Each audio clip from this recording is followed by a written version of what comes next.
Hello hello. Work energy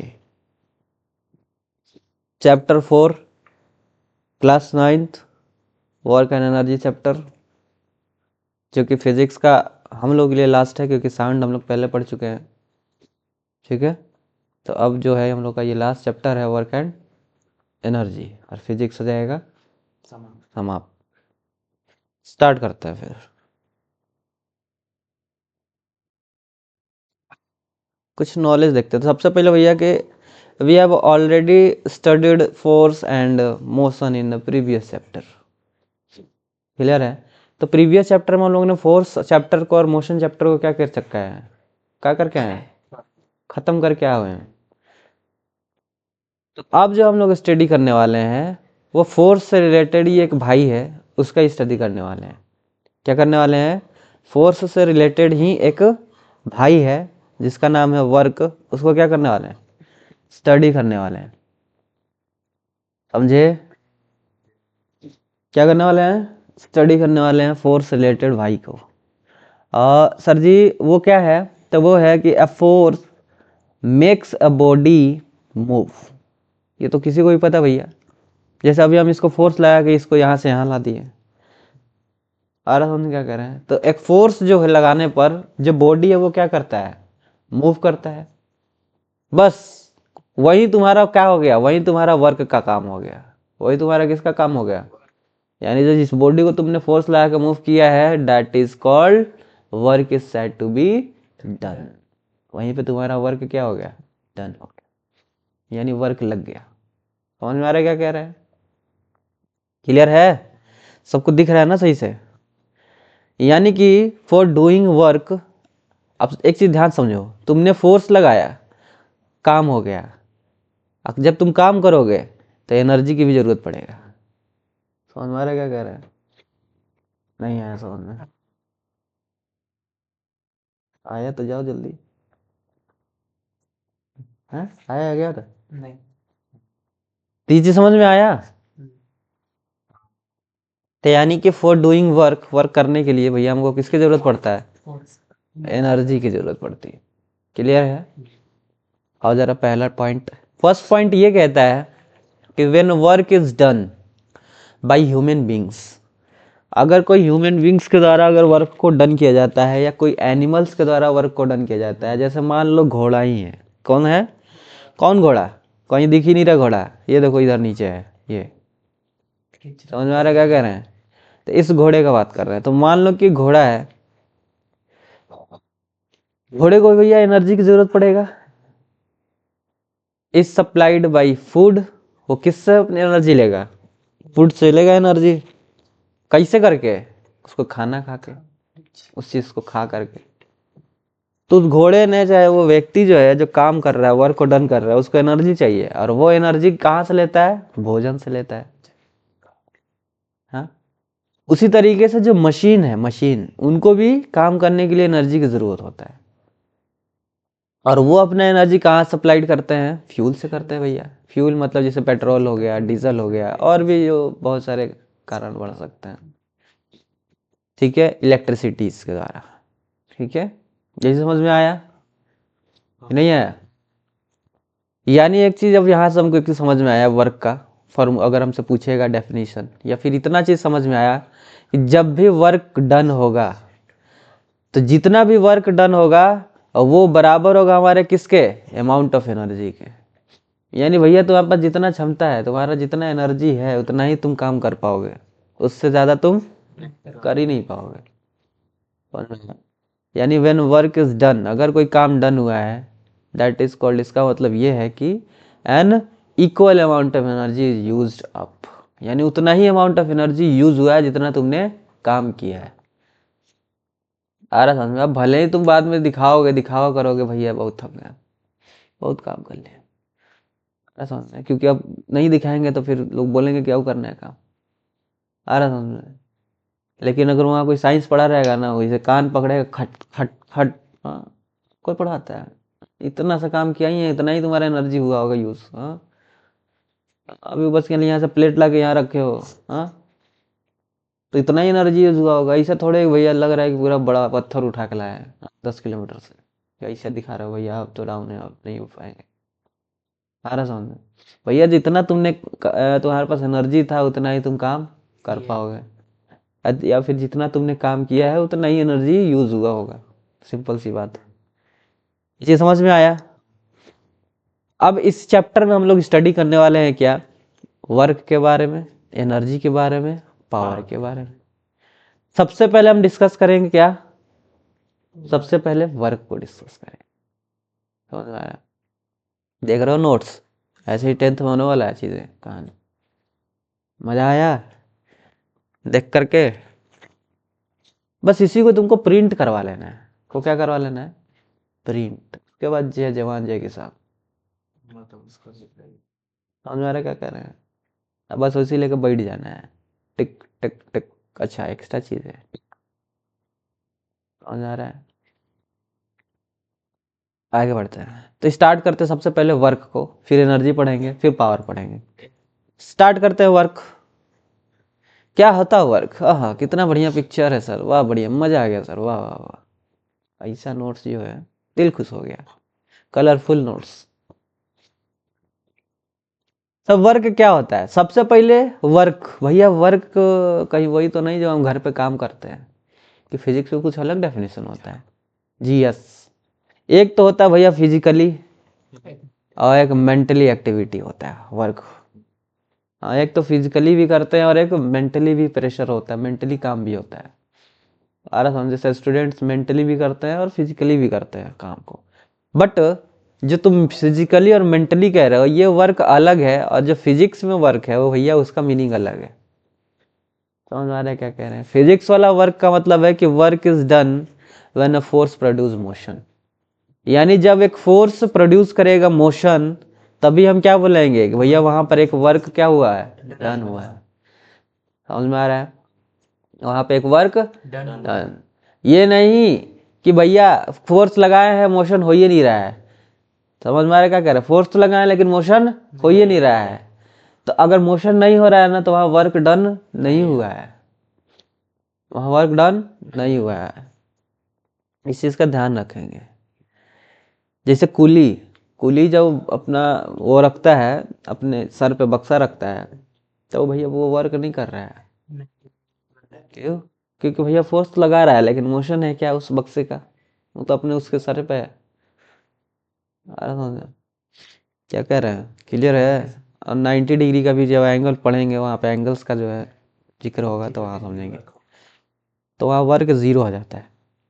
तो example देखने वाले हैं कुछ। एग्जाम्पल में जैसे ये इंजन है जो मूव कर रहा है ट्रेन, ठीक है, यानी when an engine moves a train along a railway line, ये रेलवे लाइन पे ये ट्रेन क्या कर रहा है, मूव कर रहा है। भैया इसको फोर्स मिला होगा, एनर्जी मिला होगा इंजन को, मूवमेंट हो रहा है। तो मूवमेंट हो रहा है यानी सर क्या, कि work is done when a force produce motion, यानी सर यहाँ वर्क डन हो रहा है। दूसरा है it is said to be doing work. दूसरा कह रहा है कि एक हॉर्स जो है वो कार्ट को जो है वो क्या कर रही है, पुल कर रही है, खींच रही है। तो यानी कि ऑल्सो डूइंग वर्क, यहाँ भी काम हो रहा है क्योंकि भाई मूवमेंट तो हो रहा है फोर्स की वजह से। नेक्स्ट है कि एक मैन जो है वो क्लाइंब कर रहा है स्टेयर को, सीढ़ियाँ चढ़ रहा है अपने घर का। तो भैया वहाँ भी मूवमेंट हो रहा है, फोर्स यूज हो रहा है, तो यानी वर्क क्या हो रहा है, डन हो रहा है। क्लियर है। अब ये जब सीढ़ियाँ चढ़ रहा था तो किसके अगेंस्ट में था, फोर्स ऑफ ग्रेविटी के अगेंस्ट में काम कर रहा है। ऊपर क्यों चढ़ता जा रहा है, ग्रेविटी नीचे खींच रही है। कहाँ गया वो व्यक्ति, नहीं दिख रहा है क्या, कहाँ गया, सीढ़ी चढ़ रहा है। ये देखो ये धक्का मार रहा है, तो ये देखो सीढ़ी चढ़ रहा है। समझ आ रहे क्या कर रहे हैं। क्लियर है। आगे बढ़े, एग्जाम्पल सारे क्लियर है। चलो आगे बढ़ते हैं। आप कैलकुलेट करते हैं भैया, वर्क कैसे कैलकुलेट करेंगे। तो the work done by a force, यानी कि एक फोर्स के द्वारा, किसी बॉडी पे एक फोर्स लग रहा है, उसके द्वारा वर्क डन होता है, ये तो हमको पता है। लेकिन इसके दो फैक्टर्स हैं। कितने फैक्टर्स, दो। पहला तो मतलब फैक्टर्स मतलब डिपेंड करना है, किस किस पे डिपेंड कर रहा है। तो पहला तो भैया उस फोर्स के मैग्नीट्यूड पे डिपेंड करेगा, भैया कितना फोर्स लगा रहे हो, कितना कम लगा रहे हो, कितना ज्यादा लगा रहे हो, उस पर डिपेंड करेगा। और दूसरा कि जो distance through which the body moves, कि वो बॉडी जो है कितना डिस्टेंस मूव की है, जितना तुमने फोर्स लगाया है वो कितना डिस्टेंस को मूव की है उस पर डिपेंड करेगा। आ रहा समझ में क्या कर रहे हैं? फोर्स लगाने के बाद इन द डायरेक्शन ऑफ फोर्स, एक चीज ध्यान रखना, वो डिस्टेंस किधर लेंगे भैया, जिस डायरेक्शन लगाओगे फोर्स उसी डायरेक्शन में डिस्टेंस होगा, मूवमेंट होगा उसका, तो उस डायरेक्शन का डिस्टेंस, और ये नहीं अपोजिट वाला ले लेंगे। समझ में आ रहा है? तो इन दो फैक्टर्स पे फोर्स क्या करता है, वर्क क्या करता है, वर्क डिपेंड करता है, फोर्स नहीं वर्क। यानी work done in moving of body, ये है वर्क का फॉर्मूला। किया बोली राजेंद्र की जय। क्या कह रहा है कि work done is moving, work done in moving a body is equal to, देखो जो तुम्हारा फॉर्मूला है उसी को तुमने डेफिनेशन बना दिया है कि work done in a moving a body, पहला तो वर्क भैया डिपेंड करता है फोर्स पे और दूसरा करता है डिस्टेंस पे, इन दोनों का प्रोडक्ट कर देंगे हमारा वर्क आ जाएगा।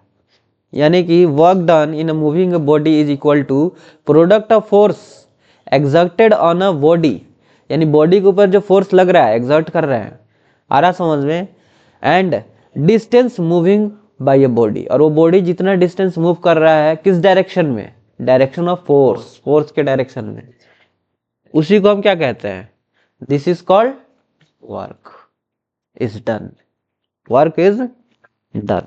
ये समझ में आया? क्लियर है? हाँ। ये सर्दी हो गया हमको। नाक पे रख लीजिए। हट।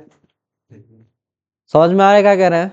यानी work is equal to force into में distance moved in the direction of force, force के डायरेक्शन में जो डिस्टेंस मूव हुआ है उस बॉडी का, उसी को क्या कहते हैं, उसी को हम वर्क कहते हैं, उसी को हम क्या कहते हैं, वर्क कहते हैं। जैसे ध्यान दो कि एक बॉडी है, जैसे ये मान लेते हैं ये मेटल, मेटल का कुछ होगा, चाहे ये लकड़ी होगा, आ रहा समझ में क्या कह रहे हैं, ये क्या होगा, लकड़ी होगा, इसको हमने क्या किया, इस डायरेक्शन में, इस डायरेक्शन में फोर्स लगा दिए इस बॉडी को, या ये बॉडी यहाँ से उठ के यहाँ आ गया इस जगह पर, तो इसका इनिशियल पोजीशन ये था सर, फाइनल पोजीशन ये रहा, और कुछ ना कुछ फोर्स लगा है और कुछ डिस्टेंस इसने तय किया है, इन दोनों का जब प्रोडक्ट कर दोगे टोटल तुमको क्या निकल कर के आ जाएगा, वर्क निकल के आ जाएगा, तुमने कितना वर्क डन किया है। समझ में आ रहा है? और वर्क डन इसलिए हुआ क्योंकि भैया मोशन लग रहा है साथ में फोर्स के साथ, इस वजह से। क्लियर है? समझ में आया कि नहीं आया? चलो फिगर नंबर 3 जो था यहाँ पर कि when a force F moves a body by a distance S it in its own direction then work done, कितना होगा work done, W is equal to F into S.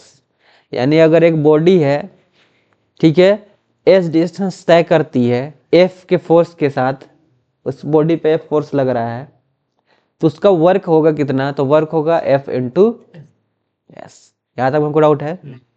यानी work is equal to formula होता है force into displacement, ठीक है, force into displacement या distance कह लो। समझ में आ रहा है क्या कह रहे हैं? तो ये चीज ध्यान रखना। नोट में ये चीज है कि when a body is moved on the ground, अगर बॉडी ग्राउंड पे मूव कर रहा है तो वो वर्क जो है वो किसके अगेंस्ट में काम हो रहा है, फ्रिक्शन के अगेंस्ट में काम हो रहा है। क्योंकि देखो ये है, तुम इस पर इससे वर्क कर रहे हो, इसको मूव करा रहे हो, तो भैया इसके अगेंस्ट में फ्रिक्शन भी काम कर रहा है, इसको अपोज कर रहा है, तभी ये धीरे धीरे तुमको जहां छोड़ रहे हैं वहीं रुक जा रहा है। नहीं तो एक बार इसे छोड़ देंगे तो फ्रिक्शन नहीं लगाते, चलता चला जाएगा, चलता चला जाएगा, जब तक इसको अगर कोई दूसरा फोर्स जो है अपोज ना करे। क्लियर है? तो यानी कि जब तुम ग्राउंड पर काम कर रहे हो, वर्क को डन कर रहे हो, उस बॉडी के ऊपर वर्क कर रहे हो, तो उसके अगेंस्ट में, उस वर्क को डन करने के अगेंस्ट में कौन काम कर रहा है, फ्रिक्शन भी काम कर रहा है। यहाँ पे क्वेश्चन इससे आएगा कि when body is moved on the ground work is done against blank. समझ में आ रहा है क्या कह रहे हैं? क्लियर है? अब आते हैं इसके यूनिट्स देखते हैं जरा।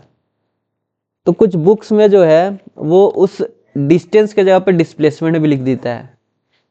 समझ में आ रहा है क्या कह रहे हैं डेफिनेशन में? तो इस पे कोई घबराने की जरूरत नहीं है, ठीक है। Discussion on work whether we use the distance या फिर डिस्प्लेसमेंट, तुम कुछ भी यूज कर सकते हो, डिस्टेंस भी यूज कर लो, डिस्प्लेसमेंट भी यूज कर लो, आ रहा समझ में। It will mean the same things. दोनों का मतलब ही क्या है, सेम ही बात है। आ रहा समझ में क्या करें, दोनों का मतलब ही सेम है, बस डिस्टेंस में भैया लॉन्ग डिस्टेंस हो जाता है और डिस्प्लेसमेंट में शॉर्टेस्ट डिस्टेंस जो होता है उसी को क्या कह देते हैं, डिस्प्लेसमेंट कहते हैं। बाकी मीनिंग दोनों का सेम है, मेजरमेंट दोनों का सेम है, दोनों को मीटर में ही मेजर करते हैं। ऐसा नहीं है कि एक को मीटर में करते हैं दूसरे को जो है वो लीटर में करते हैं, ऐसा तो नहीं है ना। चलो क्लियर है टर्मिनोलॉजी। अब इसके यूनिट्स को देखते हैं। तो हमको पता है कि जो फोर्स है, क्योंकि work is equal to force into में डिस्टेंस होता है। सर फोर्स का यूनिट तो न्यूटन होता है, फोर्स का यूनिट क्या होता है, जिसको एन से डिनोट करते हैं, और जो डिस्टेंस है उसका यूनिट तो मीटर होता है। तो यूनिट जो है हमारा वर्क का वो क्या हो जाएगा, न्यूटन मीटर हो जाएगा। समझ में आ रहा है क्या कह रहे हैं, ऐसे निकालते हैं। तो यूनिट क्या हो जाएगा वर्क का, या फिर इसको अपना वर्क कहेगा कि नहीं नहीं भैया न्यूटन मीटर हम नहीं लेंगे, हमको कुछ और बता दो, हमारा कुछ अलग बता दो। जैसे फोर्स का न्यूटन होता है, हमारा भी कुछ अलग होना चाहिए। हाँ तुमने तो न्यूटन और मीटर को जोड़ के न्यूटन मीटर बना दिया, हमारा भी कुछ अलग बनाओ। तो फिर साइंटिस्ट ने किया क्या कि चलो भैया ठीक है, तुमको हम क्या कहते हैं, जूल बना देते हैं, तुमको एक स्पेशल यूनिट दे देते हैं, उसका नाम क्या दे देते हैं, जूल। समझ में आ रहा है, क्लियर है क्या कह रहे हैं। तो यानी कि जूल जो है वो वर्क का क्या होता है, एक स्पेशल यूनिट होता है। ठीक है, अब एक जूल का डेफिनेशन पूछता है एग्जाम में, डिफाइन वन जूल। आ रहा समझ में, कैसे निकलेंगे, तो कुछ नहीं, एक जूल होगा कितना, तो भैया एक न्यूटन का फोर्स लगेगा, और वो जो बॉडी है वो एक मीटर तक डिस्टेंस अपना तय करेगा। तो एक मीटर का फोर्स एक मीटर का डिस्टेंस तय करेगा, तो टोटल एक जूल जो है तुम्हारा क्या हो जाएगा, लग जाएगा, क्योंकि आंसर ही वन आएगा। अब 1 न्यूटन मीटर कह लो या 1 जूल कह लो, बात सेम ही है। समझ में आ रहा है क्या कह रहे हैं। तो सर 1 न्यूटन का फोर्स इंटू में 1 मीटर का डिस्टेंस तय करना is equal to 1 newton metre is equal to 1 joule होता है। समझ में आया। इसी को डेफिनेशन लिखेंगे कि when a force of 1 newton moves a body through a distance of 1 metre in its own direction, अपने डायरेक्शन में यानी फोर्स के डायरेक्शन में, then the work is done is known as 1 joule. समझ में आ रहा है। ऐसा यूनिट होता है वर्क का क्या, जूल। और वर्क जो है वो एक स्केलर क्वांटिटी होता है। वर्क क्या होता है, स्केलर क्वांटिटी होता है। तुम तो कहोगे सर स्केलर कैसे है, क्योंकि sir work is equal to force into में डिस्प्लेसमेंट होता है। फोर्स भी है वेक्टर क्वांटिटी, डिस्प्लेसमेंट भी है वेक्टर क्वांटिटी, तो वर्क भी होना चाहिए था वेक्टर क्वांटिटी, लेकिन नहीं। अब आगे 11th-12th में तुम पढ़ोगे एक चीज, वेक्टर। वेक्टर वेक्टर में भी दो तरीके के वेक्टर होते हैं। आ रहा समझ में क्या कह रहे हैं, एक स्केलर क्वांटिटी वाला वेक्टर होता है और एक वेक्टर ही होता है। यानी कि सर एक तुम पढ़ोगे डॉट प्रोडक्ट और एक पढ़ोगे क्रॉस प्रोडक्ट 11th में जाकर के। क्या पढ़ोगे, वेक्टर के अंदर दो चीज पढ़ोगे, एक तो पढ़ोगे डॉट प्रोडक्ट और एक पढ़ोगे क्रॉस प्रोडक्ट। क्रॉस प्रोडक्ट वाला जो है वो तुम्हारा होता है स्केलर क्वांटिटी, क्रॉस प्रोडक्ट वाला क्या होता है, और डॉट प्रोडक्ट वाला क्या होता है, वेक्टर क्वांटिटी होता है। समझ में आ रहा है क्या कह रहे हैं। तो यहाँ पे देखो क्रॉस प्रोडक्ट लगा है, क्रॉस लगा है, तो क्रॉस है ये क्या हो जाएगा, ये स्केलर क्वांटिटी। इसलिए वर्क हमारा क्या है, स्केलर क्वांटिटी है। इसको डिटेल में कभी बताएंगे जब टाइम मिलेगा। आ रहा समझ में क्या कह रहे हैं, अभी सिर्फ इतना याद रख लो। तो वर्क हमारा क्या है, स्केलर क्वांटिटी है, क्योंकि रीजन बस इतना सा है कि भैया वो स्केलर वेक्टर से वो हुआ है। ठीक है, आ रहा समझ में क्या कह रहे हैं। यानी कि रीजन में अगर पूछा गया तो डॉट प्रोडक्ट नहीं, ये क्रॉस प्रोडक्ट है, इस वजह से। समझ में आ रहा है क्या कह रहे हैं, क्रॉस प्रोडक्ट की वजह से। बाकी अभी हम पढ़ाएंगे तुमको, कभी एक समय मिलेगा ना, क्योंकि आगे 10th में भी हम चीज़ करने वाले हैं, वेक्टर क्वांटिटी और स्केलर क्वांटिटी। तो वहाँ डॉट प्रोडक्ट और क्रॉस प्रोडक्ट के बारे में सबसे पहले डिटेल में पढ़ाएंगे। ठीक है, वैसे हमने उस लड़की को पढ़ा रखा है, तो उन लोगों को भी नोट्स ऐसे बना रहे हैं इस तरीके का। ठीक है, डॉट प्रोडक्ट क्रॉस प्रोडक्ट का तो जिस दिन बन जाएगा उस दिन पढ़ा देंगे। आ रहा समझ में क्या कह रहे हैं, अभी बन रहा है, कहानी चल रही है, उस पर टाइम लगेगा, सब बनाने में भी थोड़ा लगता है। अब कुछ कंडीशंस देखते हैं वर्क का कुछ कंडीशंस देखते हैं। समझ में आ रहा है क्या कह रहे हैं। तो वर्क इज ए मस्ट। अब कुछ वर्क के कंडीशंस देखते हैं। क्या रहा है, the condition of force to do work, यानी कि एक फोर्स का कंडीशन है किसी काम को करने के लिए, is that it should be produce motion. यानी भैया वर्क होने के लिए एक ही कंडीशन है कि उसमें मोशन होना चाहिए। अगर तुम किसी बॉडी पे फोर्स लगा रहे हो, एक ही कंडीशन है वर्क को डन करने के लिए कि उसमें मोशन होना चाहिए। समझ में आ रहा है उस ऑब्जेक्ट में। If the distance moved is zero, मान लो कि तुम्हारा मोशन हुआ ही नहीं उस ऑब्जेक्ट में, उस ऑब्जेक्ट में मोशन, जैसे ये लड़का इस दीवार को फोर्स लगा रहा है, अब ये दीवार घसकेगा क्या? नहीं घसक रहा है, यानी सर मोशन तो जीरो है, डिस्टेंस क्या है? जीरो है। तो work done on the object is always zero. समझ में आ रहा है क्या कह रहे हैं? क्यों सर जीरो हो जाएगा? इसलिए जीरो हो जाएगा क्योंकि वर्क का फॉर्मूला आता है फोर्स इंटू में डिस्टेंस। डिस्टेंस तो जीरो है, तो जीरो को फोर्स मल्टीप्लाई करो, कितना ही फोर्स लगा लो, वर्क जीरो ही होना है। नहीं है समझ में क्या क्या? क्योंकि जीरो को तुम किससे मल्टीप्लाई कर लो, जीरो ही होना है। तो डिस्टेंस जीरो है तो जीरो ही आएगा वर्क। इसलिए जब तक मोशन नहीं है उस बॉडी में, तो तुम चाहे जितना फोर्स लगा दो, वर्क डन नहीं होना। समझ में आ रहा है? क्लियर है क्या कह रहे हैं? चलो, तो जैसे यहाँ पे ये लड़का क्या कर रहा है, when a force is applied to a wall, जब तुम वॉल पे फोर्स अप्लाई करोगे, the wall does not move, so no work is done on the wall। यानी तुमने वॉल के ऊपर कोई वर्क डन ही नहीं किया। बताओ इतने देर से तुम वॉल कैसे क्या दे रहे थे? एनर्जी तो यूज हुआ, लेकिन वर्क डन नहीं आ रहा। तुमने क्या कहा? Sir a man may get completely exhaust in trying to push a stationary wall. अब ये बेचारा व्यक्ति पूरी तरीके से थक जाएगा, पूरी तरीके से एग्जॉस्ट हो जाएगा। एग्जॉस्ट मतलब थकना। आ रहा समझे क्या कह रहे हैं? पुश करके दीवार को, एक स्टेशनरी मतलब खड़ा, और जो वॉल है स्टेशनरी मतलब स्टेशन मतलब खड़ा स्टैचू बना पड़ा है, उसको पूरा तरह से जो है धक्का दे दे के बेचारा थक गया। But there is no displacement, लेकिन उस वॉल का कोई डिस्प्लेसमेंट हुआ ही नहीं।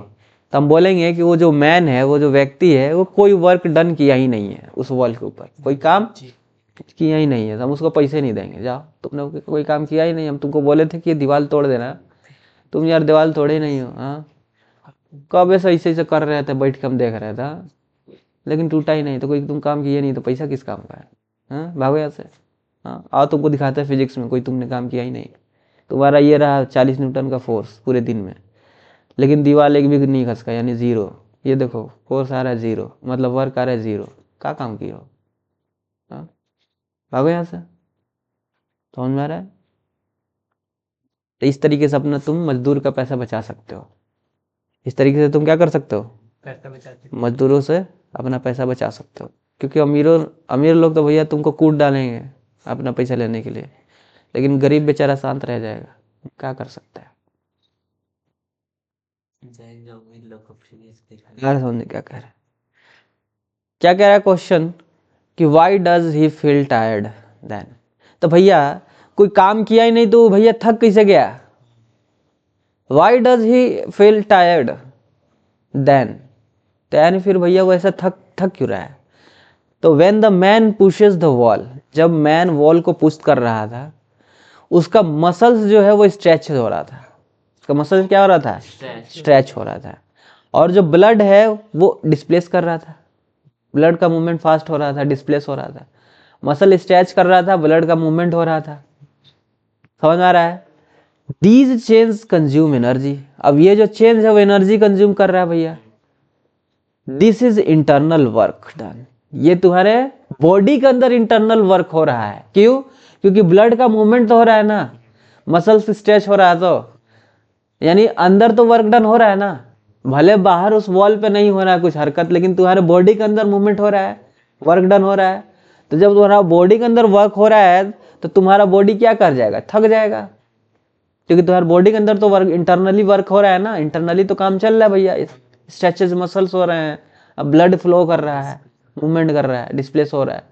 तो वहां तो भाई सब मूवमेंट चल रहा है, कहानी चल रही है पूरी तरीके से, इंटरनल वर्क डन हो रहा है। इस वजह से तुम थक गए, दीवार नहीं थका। समझ आ रहा है? क्योंकि उस पर कोई काम ही नहीं हो रहा है। On his body not on the wall, ये तुम्हारे बॉडी के अंदर काम हो रहा है, ना कि दीवार पे काम हो रहा है। इस वजह से तुम क्या हो गए? थक गए। नहीं आया क्वेश्चन समझ में? क्लियर है? देख रहे हो notes?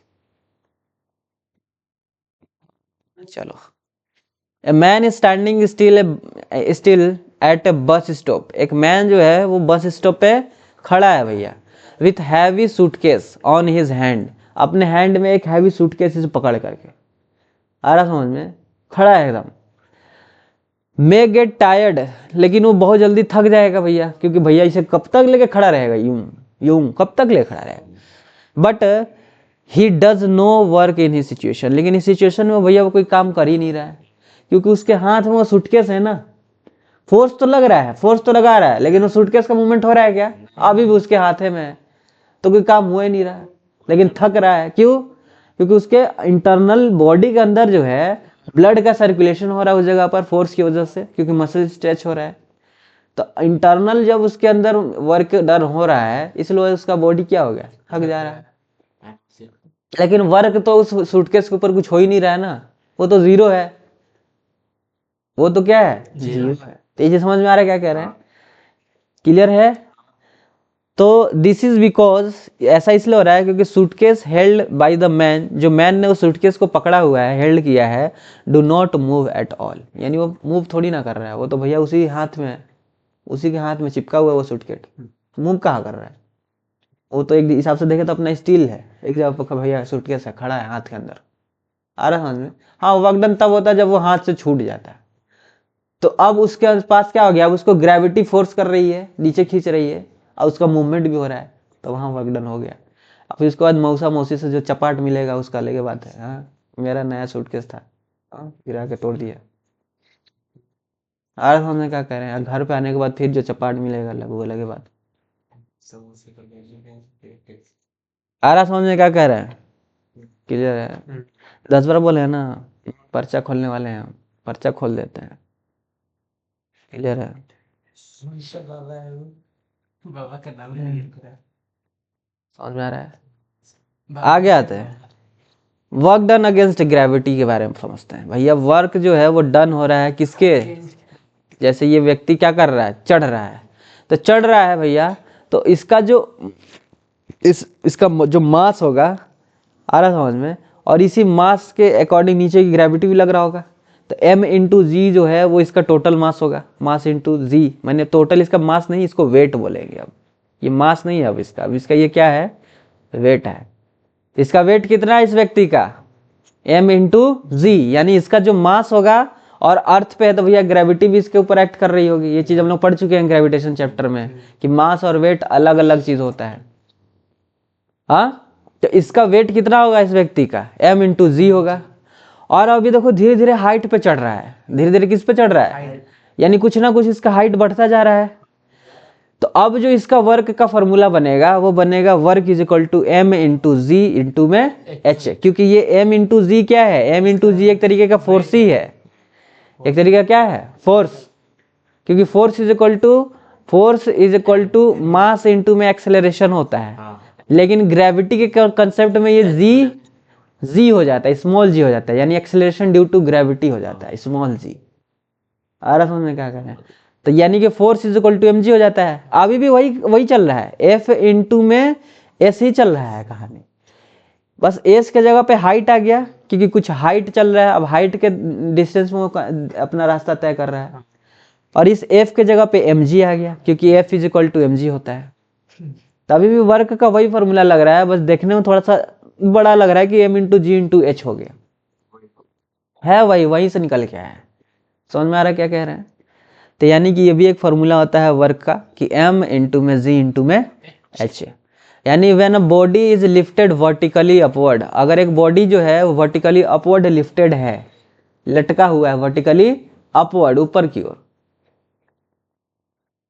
Then the force required to lift the body, यानी उस बॉडी को लिफ्ट करने के लिए, लटकने के लिए एक फोर्स की जरूरत होता है, जो उसके वेट के बराबर होता है, जो उसके वेट के बराबर होता है। ये चीज हमें पता होना चाहिए, ठीक है। Work done in lifting a body, अब जो वर्क डन, एक बॉडी जो लिफ्ट कर रहा है हवा में, उस पे जो वर्क डन हो रहा होगा वो कितना होता है, तो उस बॉडी के वेट मल्टीप्लाइड में जितना डिस्टेंस पर है वो इतना वर्क डन हो रहा होगा। तो बॉडी का वेट m इंटू जी होता है, और डिस्टेंस यानी कि हाइट जो उसका कितना वर्टिकली h है। वर्टिकली डिस्टेंस मतलब हाइट ही हो गया, वर्टिकल मतलब खड़ा, खड़ा में क्या होता है हाइट ही लेते हैं। समझ में आ रहा है क्या कह रहे हैं? तो मान लें तो उस बॉडी का जो मास है वो m है, और वर्टिकली अपवर्ड जो है वो किसी हाइट पर जा रहा है h डिस्टेंस पर, तो उसका जो फोर्स होगा वो उसके वेट के बराबर होगा।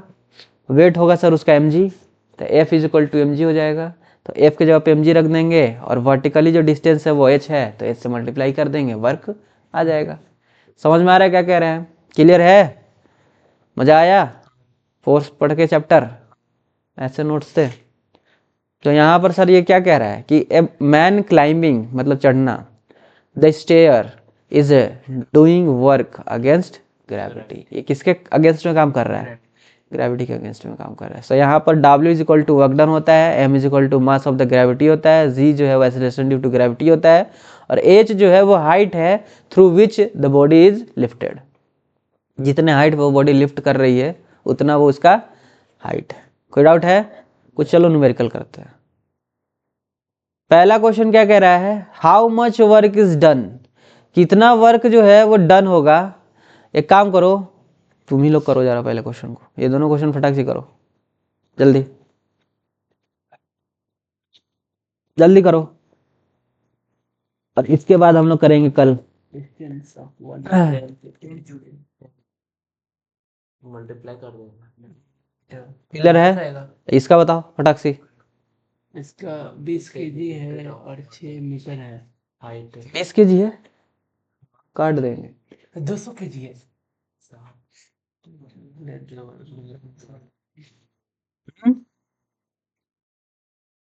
समझ में आ गया? क्लियर है? यहाँ से करेंगे कल से, ये भी न्यूमेरिकल है, इसको भी ज़रा नहीं ये करेंगे कल से यहाँ से। क्लियर है? तो ये 3 नंबर से कल से करेंगे, ये सब चीज़ें अब कल करेंगे। कोई डाउट है? जाओ छुट्टी। ये वाला क्वेश्चन घर से करके आना, उतार लो और जाओ घर। कोई डाउट है? चलो PDF भेज ही देंगे, जाओ। क्लियर है ना? क्लियर है?